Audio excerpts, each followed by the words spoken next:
Diaspora FM, le journal.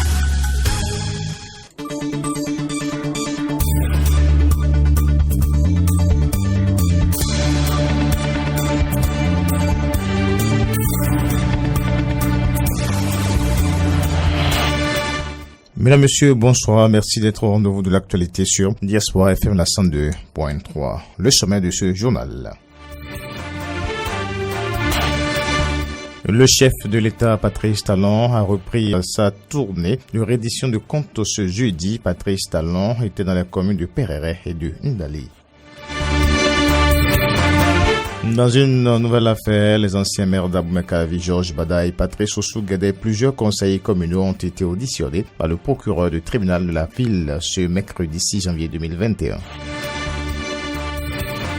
Et puis malgré le chaos provoqué par des milliers de manifestants pro-Trump qui ont envahi mercredi la colline du Capitole à Washington, les élus du Congrès américain ont certifié la victoire de Joe Biden à l'élection présidentielle.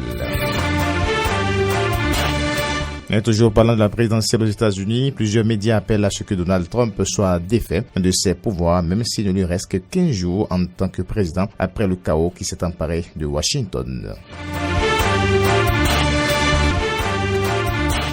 Les détails de toutes ces informations à retrouver dans un instant. Merci de garder vos positions d'écoute pour la suite. Corneille Haïssé. Diaspora FM, Info Soir. En congé depuis la semaine dernière, le gouvernement du Bénin reprend service dans ce début de mois de janvier et dès ce jour, jeudi 7 janvier, le chef de l'État, Patrice Talon, a repris avec sa tournée de reddition de comptes. Il va parcourir 17 communes non couvertes par sa tournée du 12 novembre au 12 décembre 2020. Le chef de l'État reprend l'exercice fait dans les 60 communes visitées en un mois. Il s'agit pour Patrice Talon de rencontre aux populations de ce qu'il a fait pendant un peu plus de 4 ans de gouvernance. Ce jeudi, le chef de l'État a démarré la deuxième étape de sa tournée par la commune de Perere. Dans un contexte de coronavirus, ces rencontres avec les populations ne sont pas ouvertes à tout le monde. Au niveau de chaque commune, c'est devant un échantillon de la population, une centaine de personnes environ, que se fera cette reddition de comptes. Cet échantillon est composé d'autorités politico-administratives, religieuses et morales. La première partie de la tournée, qui a duré un mois, a permis au président de la République de visiter 60 communes. Et par rapport à la reprise de la tournée du chef de l'État ce jeudi 7 janvier 2021, certains citoyens se sont prononcés. Écoutons. Et il faut concevoir cette tournée du chef de l'État comme une communication à l'endroit de son peuple. Parce qu'en matière de communication, vous avez l'intégrité et la crédibilité de la personne, vous avez la logique de ce qu'il dit, mais vous avez surtout l'émotion qu'il vit et qu'il partage avec ses interlocuteurs. C'est également l'occasion pour lui de rappeler à travers la tournée qu'en réalité, il est le premier des citoyens et que, est qualité, il est juste un primus inter pares et que ce qu'il accomplit, il ne l'accomplit pas en tant qu'extraterrestre, il l'accomplit simplement parce que le peuple et l'ensemble des citoyens béninois lui en ont donné mandat à travers l'acceptation qu'ils ont faite en 2016 de son programme d'action en votant massivement pour lui. Reprendre la tournée, ce n'est pas une surprise, mais tenir une parole qui a été déjà donnée lorsqu'il finissait la première phase, c'est-à-dire les 60 communes qu'il a parcourues avec une délégation aussi sobre.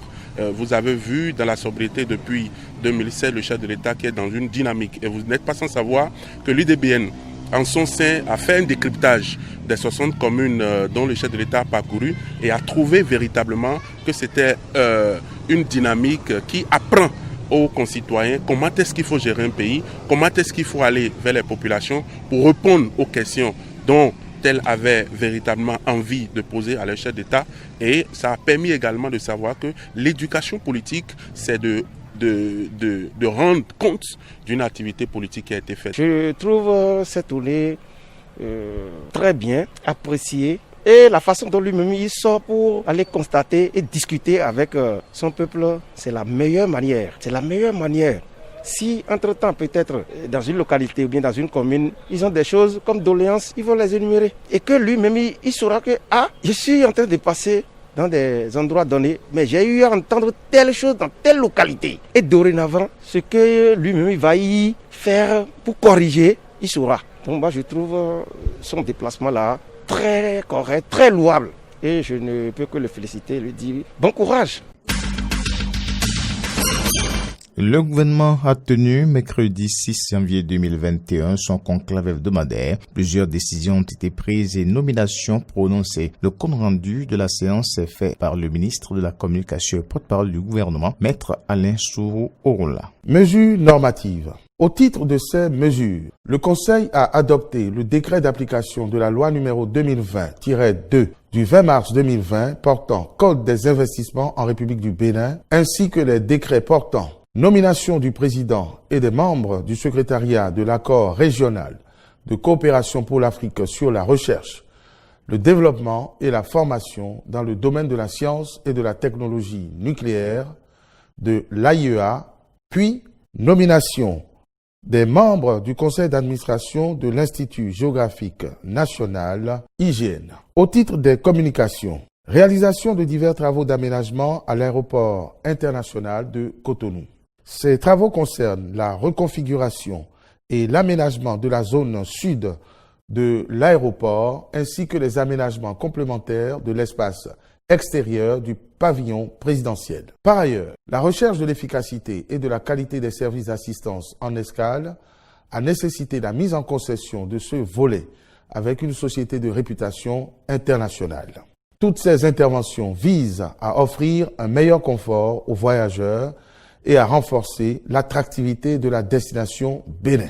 Au titre des mesures individuelles, les nominations ci-après ont été prononcées.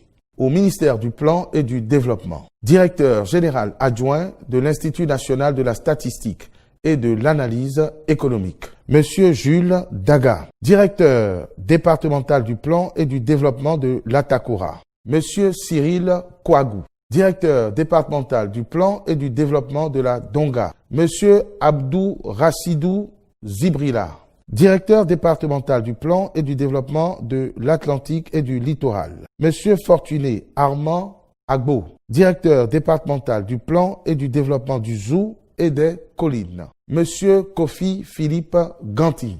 Au ministère de la Justice et de la Législation, et après avis du Conseil supérieur de la magistrature, à la chancellerie, directeur de cabinet, Monsieur Michel Adjaka, directeur adjoint de cabinet, Monsieur Gilbert Ulrich Togbonon. Au secrétariat général du ministère, Monsieur Blaise Gilbert Isaac Kissezounon.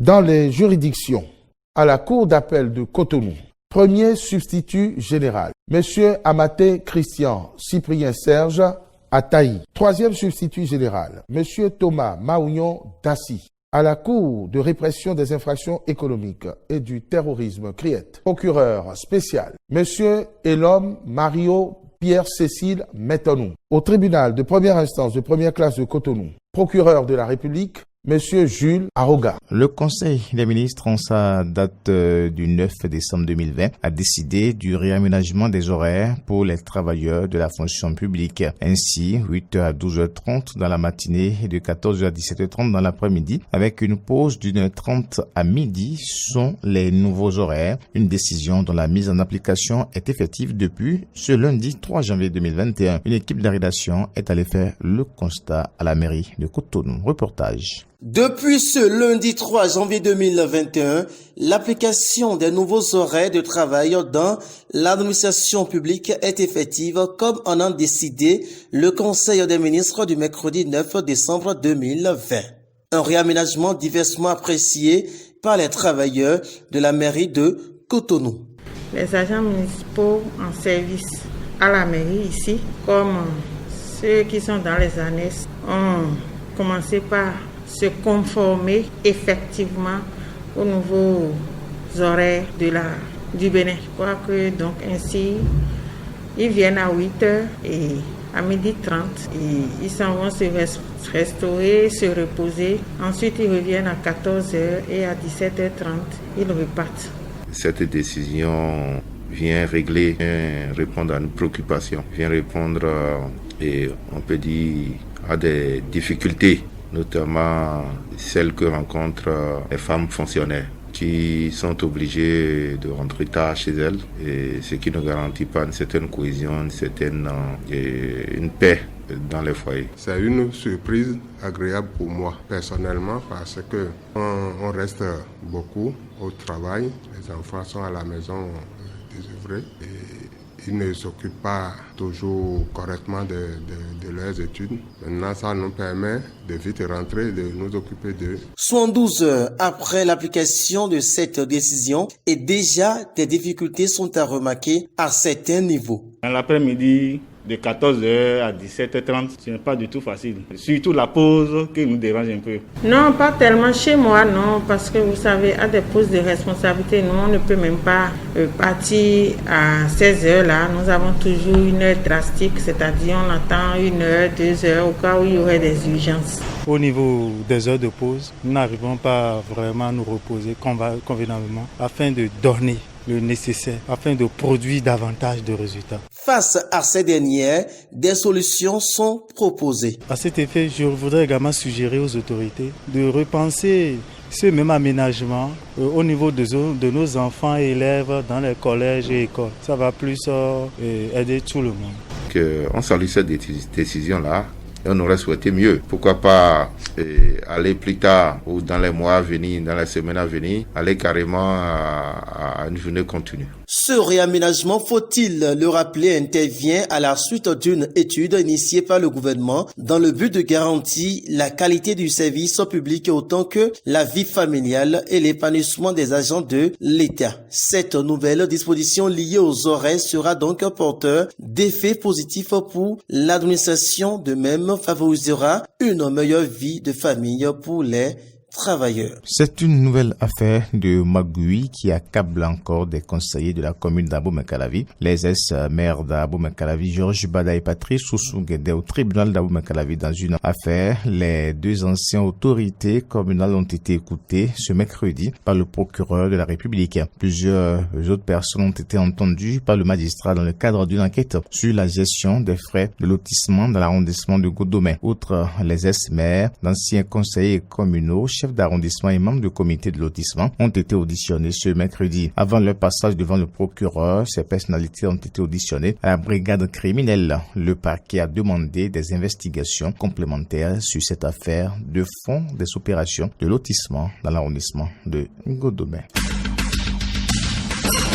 La nouvelle année a bien démarré au ministère des Affaires étrangères de la coopération par une cérémonie de présentation de vœux qui a eu lieu ce mercredi 6 janvier au ministère. Dans une ambiance festive et sobre, de nouveaux engagements ont été pris pour de nouvelles réalisations à l'issue de cette nouvelle année 2021. Le compte rendu de la cérémonie avec Samson Oké. Présentation des vœux de nouvel an au ministère des Affaires étrangères et de la coopération. Une tradition à laquelle le personnel de ce département ministériel a sacrifié ce 6 janvier 2021. Gabin Alognon, directeur de l'administration et des finances et porte-parole du personnel du ministère des Affaires étrangères et de la coopération. Nous souhaitons que cette année nouvelle nous éloigne davantage de l'angoisse de la pandémie du Covid-19 qui a caractérisé l'année 2020 qui vient de s'éteindre. Aussi, voudrais-je, Monsieur le ministre, à l'orée de cette nouvelle année, exprimer au nom de l'ensemble du personnel du ministère des Affaires étrangères et de la coopération, au département comme en poste dans nos représentations diplomatiques et consulaires, nos vœux sincères de parfaite santé, de bonheur et de paix à vous-même, aux membres de votre famille, à vos amis et à vos proches. Nous souhaitons que vos actions, tant privées que professionnelles, au service de la République et aux côtés du président Patrice Talon, soient couronnées de succès tout au long de l'année 2021. Avant de présenter les doléances pour de meilleures conditions de travail du personnel, le porte-parole a salué les avancées notables enregistrées dans l'action diplomatique au cours de l'année 2020. À son tour, le ministre au Aurélien Agbenochi a formulé ses vœux les meilleurs à l'ensemble du personnel de son département. Je voudrais,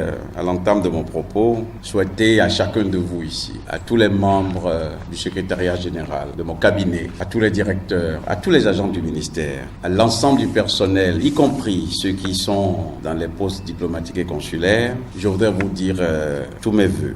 Mes vœux de santé, c'est le capital le plus précieux. Mes vœux de succès, mais mes vœux aussi d'épanouissement pour chacun de vous, chacun de nous, dans le travail que nous faisons. Travail exaltant parce que c'est un travail au service de la nation. Au terme des échanges de vœux, des engagements ont été pris de part et d'autre pour un meilleur rayonnement de l'image de la diplomatie béninoise. La consommation de la chicha n'est plus admise dans le département du Zou, une décision du préfet qui a été diversement appréciée par les populations au-delà de son territoire. Le préfet du Zou et des collines Firmin Couton, joint au téléphone par Peggy, Ludovic Dagmar, nous fait ici le point de l'application de sa mesure contre la consommation de la chicha dans son département. Il en profite pour donner les raisons qui fondent la prise de cette décision. Écoutons. Non, le bilan, c'est déjà l'écho que ça a fait dans le rang des populations en général et dans le rang des consommateurs donc de ce produit-là, la chicha.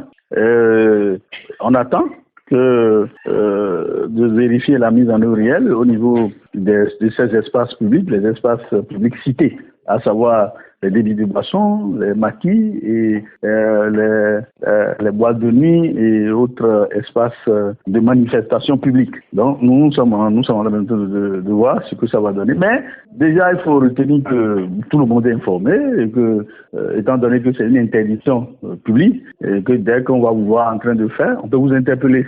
C'est déjà l'écho. Et mieux, nous envisageons organiser une rencontre avec tous les promoteurs de ces espaces publics, les débits de boissons, les maquis, les boîtes de nuit et autres espaces de manifestation publique pour qu'ils prennent la mesure nécessaire qu'il faut pour ne pas recevoir dans leurs établissements de ces gens qui continuent de consommer la chicha. Autrement dit, il y aura des affiches qui seront posées déjà à l'entrée de ces établissements-là pour vous indiquer que vous ne pouvez pas consommer la chicha dedans si pour autant que vous avez besoin de vous divertir au niveau de l'établissement. Alors, quel est le bien fondé de cette mesure? Qu'est-ce qui vous a amené véritablement à prendre cette décision? Non, c'est pour prévenir la quiétude publique. Vous savez, le préfet du département a un rôle de policier administratif. Il assure la police administrative. Et donc, nous, dans notre jargon, la police administrative, c'est l'ensemble des mesures ou dispositions que vous prenez pour assurer la tranquillité publique, pour assurer la sûreté au sein des populations, pour assurer la protection civile. Donc, c'est cet ensemble de mesures-là que nous mettons dans ce que nous appelons la police administrative.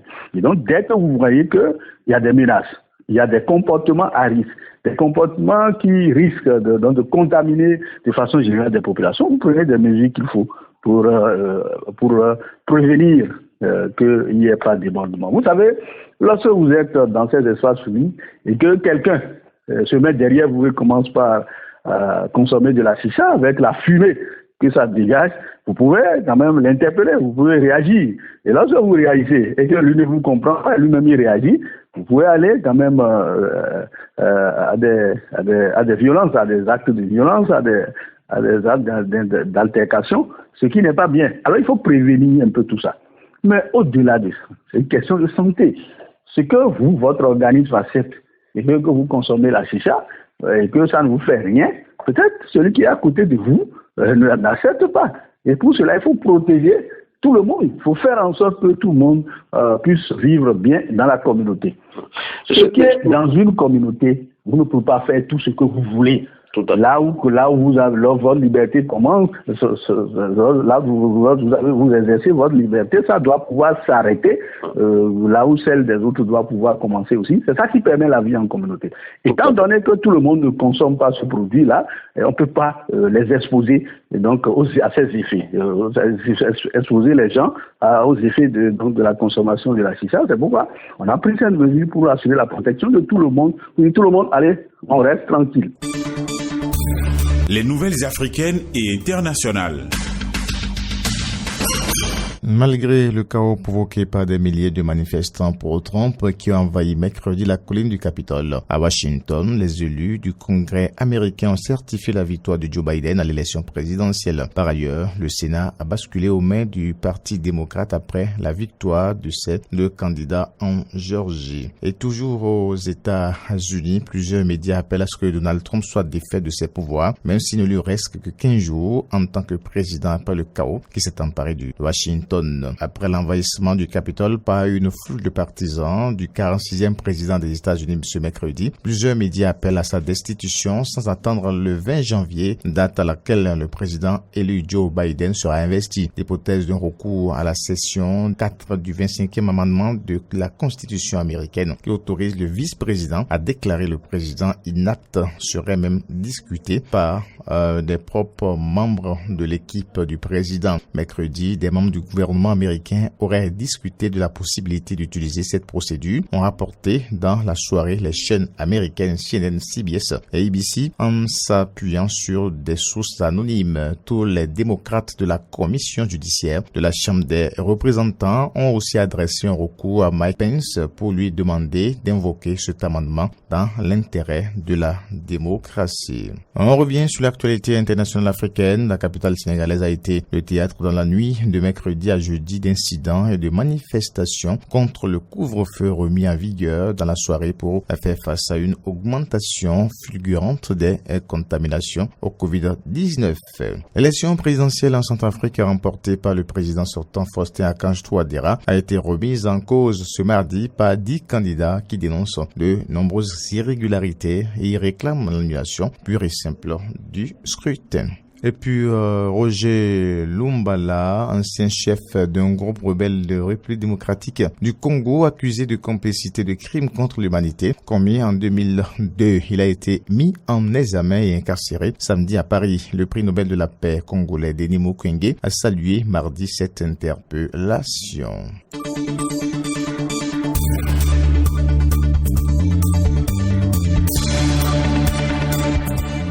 C'est sur ces nouvelles internationales que nous bouclons cette édition. Mesdames, Messieurs, merci de l'avoir suivi. La mise en onde assurée par Gaëtan Akpasso sous la supervision de Didier Guédou et Mac Doigbe. Présentation Corneille Issé. Merci à toutes et à tous. Bonne soirée sur Diaspora FM. Au revoir et à demain.